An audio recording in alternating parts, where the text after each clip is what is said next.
चेहरा ओकर लागो कमाल रे, अखिया ओकर लागो बबाल रे। देख देख के हम दीवाना भेलो, ओकर चक्कर में है पागल भेलो।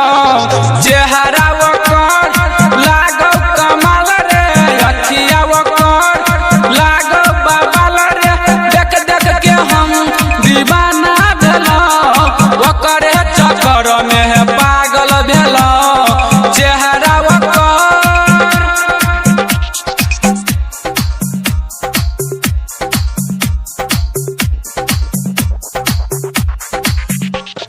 दिलीप शर्मा गोपालगंज।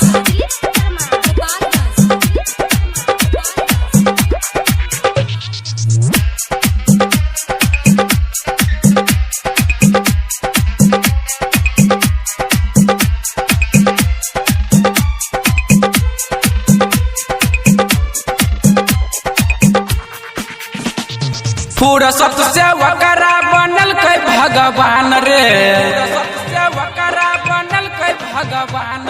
फुर्सत से वकरा बनल कई भगवान रे। लाखों में सुंदर लागे छे हमरा जान रे, तिरछी नजर से घायल केलक, ओकर मुस्कान हमरा पागल केलक। चेहरा ओकर लागो कमाल रे, अखिया ओकर लागो बबाल रे।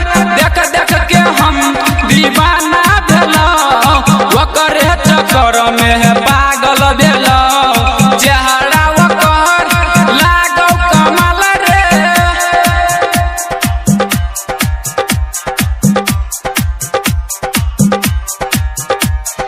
डीजे दिलीप शर्मा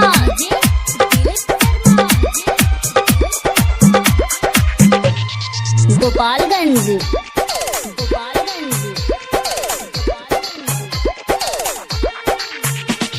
वकरा से प्यार भेल बीच बाजार में, वकरा से प्यार भेल बीच बाजार में, वकरा से प्यार भेल बीच बाजार में। दिल में चल गेल पहले मुलाकात में, कहे छो तोरा दीपक रोशन निर्मलिया वो मोह घायल भेलो। चेहरा तोहर लागो कमाल गे, अखिया तोहर लागो बबाल गे। देख देख के हम दीवाना भेलो, ओकर चक्कर में है